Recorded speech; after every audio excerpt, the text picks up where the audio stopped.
Okay, this is walking the sanctuary part, whatever again. Okay, so this time I want to go in a little bit more detail about, what happened in heaven as far as the great controversy is concerned, but I'm taking it a step further in another layer. So let's say you're God, put yourself in the shoes of, like, let's say you created all of this, like, let's say you could hit a button and they all become animated, right? They start walking around, all these people start walking around and they have free will, right? So this is God the Father, right? Let's just say, like everyone pictures God, some old guy with a beard, right? Or let's just say from your perspective, I'll take him out. Let's say that, okay, so now that I created them, or like your dogs, let's say your dogs, they're down there for another example.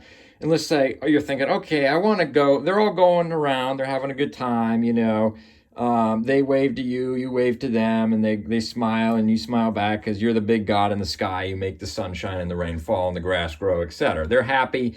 They're happy because you put a roof over, like your physical father. They're happy because you put a roof over their head and you feed them, right? Okay. So that's what we're going to call vertical relationship. It's just that between you and the Creator. See, they like you not in a same way that like a spouse would like you. No, they like you because, well, you created them. How could they not, right? They like you in an instance like, well, they can get something from the Creator, aka the rain and the sun, right? So that's going to be what we call like a vertical relationship. So now, and they're, like I said, they're just plenty happy, just like my dogs, that my dogs love me, right? Because I feed them, and, well, how could they not, right? As long as you don't, within reason, of course, So let's say that you let's say you splice yourself. Okay, that's the only begotten son. Now, when I say splice, I mean you just create a version of yourself, a Lego version of yourself, this is now you. Okay, this would be Jesus the Son, right? The one and only Son. That's what begotten is. Think about it like splice. You splice yourself. See, the one and only Son of Yahweh, Yeshua, is different as far as these. You could say, yes, these are sons of God, like Adam was the son of God, right? But their creation versus splice versus begotten, there's a huge difference, right? Just like if you say your dogs, you splice a dog version of yourself and you go down with your dogs. See, what's the first thing that's going to happen? They like me as me giving them food, but then when you say, hey, I'm one of you guys now, I'm your owner, now you want to get that horizontal love.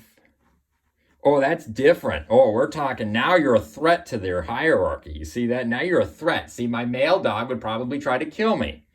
You see that? He loves me now, but when I go down among them, oh, now that's a completely different can of worms, correct?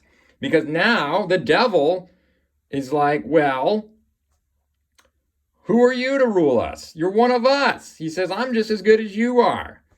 See, that's the thing. Why would we listen to you? You're just like one of us. So that's where the notion of a high priest comes from. So now this is a high priest. It's that bridge between heaven and creation, between Yahweh the Creator and his creation. That's Yeshua. That's the high office of the high priest. There can only be one high priest, right? Everything else, that's why there's only one order of Melchizedek. There's only one true Melchizedek. That's in heaven in the heavenly sanctuary, right? So, let's say that this is Yeshua. Okay, he's got the 12 stones on his breastplate. Each stone correlates to one of the tribes. They have their identity, right? Like Levi, Reuben, Judah, etc., right? So, I was telling you earlier, this is also your wedding ring, right? Jesus also has a rainbow around it, 7 colors, right? So each one of the colors can correlate to the stones, right? All the colors in the rainbow, again, make white, right? That's the righteousness of Yeshua. But you're going to get one gemstone. It says in Revelation, you're going to go, like 144,000, for example, go through different gates, the tribes, right? You're going to belong to one of these, one of the 12, okay? So this is going back to the story of Jacob and Joseph. Okay, so this is Joseph the patriarch. Okay, that's synonymous with God the Father. Then you have Joseph. He's actually the second to youngest, right? He's the dreamer. So he comes up and say these are his brothers. He says, hey, I had a dream that the sun, moon, stars, and the 12 sheaves are going to bow down to me. What's the first thing they're going to say? Who are you to rule us? Okay, right? Who are you? Who made you king, right? So that's what they're going to say. Now, I also want you to picture, I'm willing to bet that Jacob had a colorful robe as well. And again, all the 7 colors make white. So he gave, and again, he gave that colorful robe to Joseph. What he was saying is he's promoting Joseph to role of patriarch. Just like when he comes down, he's actually the creator. He's God the Father, God the Son, God the Holy Spirit. They're all one, right? So that's what he's doing. He's not giving him a double portion in the sense that, oh, he's just going to get twice as much. No, he's promoting Joseph to role of the patriarch. Okay, that would be he's giving him essentially the high priesthood. See, they're fine. The 12 tribes are fine with Jacob being the high priest because that's just by default. It's just some old guy. That's how a hierarchy works, right? Well, he's high priest because he was there first, right? But now, Joseph got it. Okay, that's when we're getting into the firstborn versus secondborn. Who was supposed to get it? Let's just say this is Reuben. Reuben was. He screwed the pooch, right? Then Levi and Simeon. Let's just say this was Levi and this is Simeon. They both screwed it. Levi sort of, he kind of came back and showed himself true. So he got the priesthood. Of course, now I've always said, what did Joseph get? Because Ephraim and Manasseh, those were turned into nobodies. They just turned apostate. You would think of all his character traits, you would think he would have got the king line.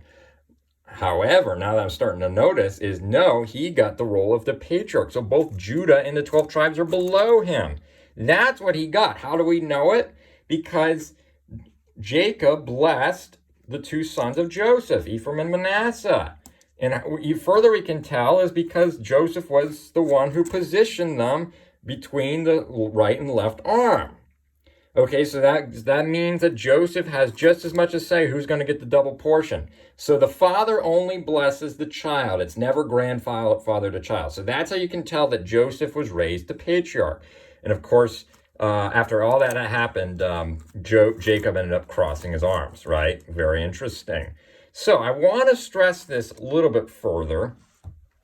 Again, with the 12 stones, you have, let's say, okay, so now in heaven, think about this, it's the same concept with the angels.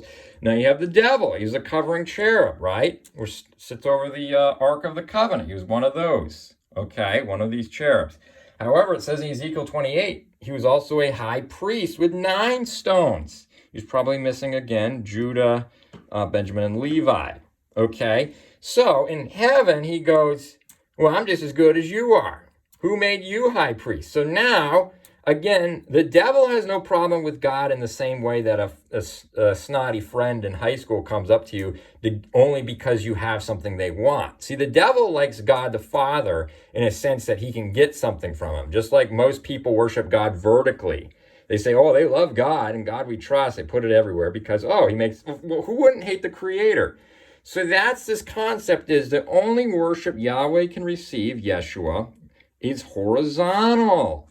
That is known as agape love or brotherly love. Again, I talked about it earlier. It's where the 6 churches, Philadelphia, that means fraternity, which means brotherly love, right?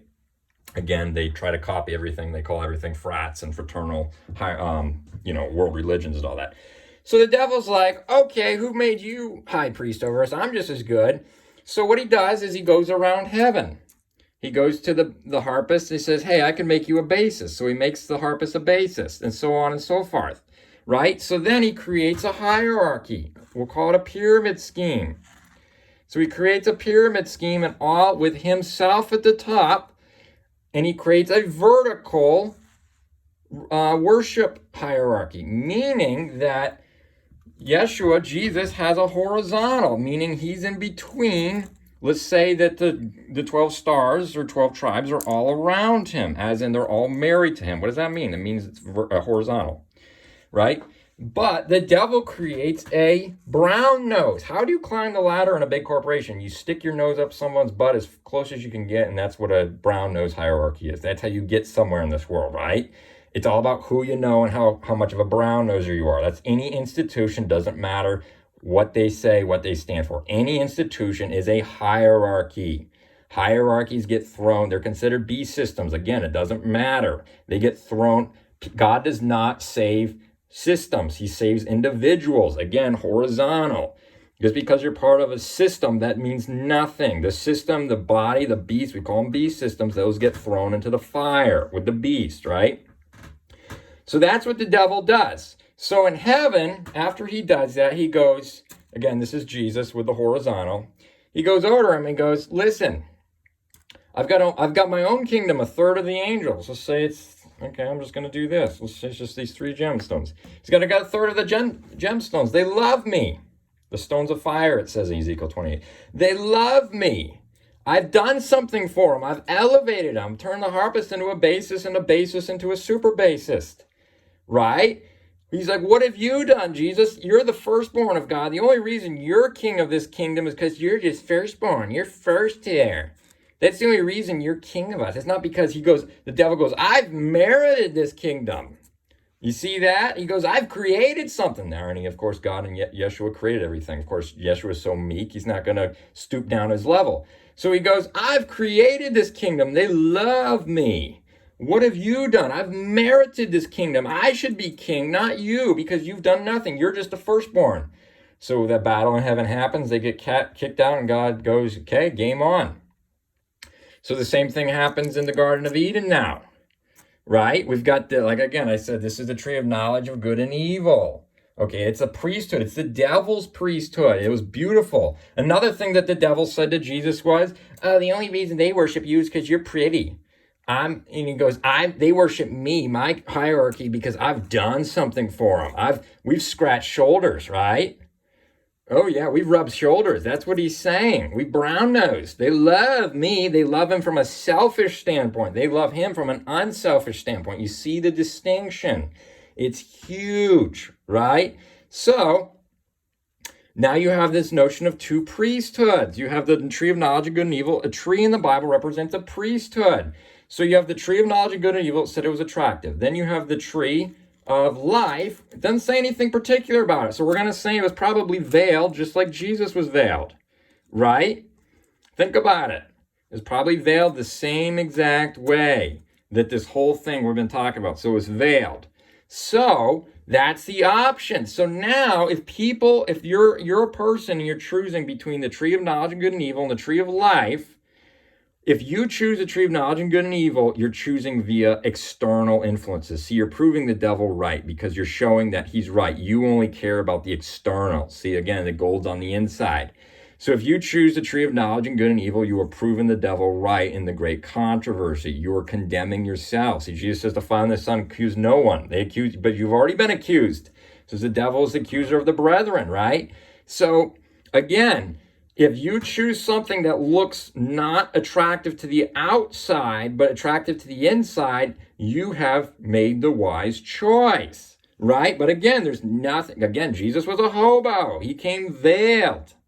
Lucifer was the pretty one. He was the overdog in heaven, right? So that's what this is really going on. So if you're choosing, again, I can't stress this enough, you are choosing a hierarchy. That's the vertical. The Jews loved God vertically. Why? Because they got something from him. They've got a church and state. They got a nation. They are all kings. They're living life. But Jesus comes along and says, hey, no, it's at the kingdom of heaven. We don't rule over. He says you don't wield power in the kingdom of heaven like you do on earth. He says people don't lord it over you in the kingdom of heaven. Why? Because it's a horizontal. So Jesus comes and says, hey, we got a new kingdom. It's a horizontal. And that's why the Jews hated him so much. All right, I'm going to do part 2 to this. Very interesting.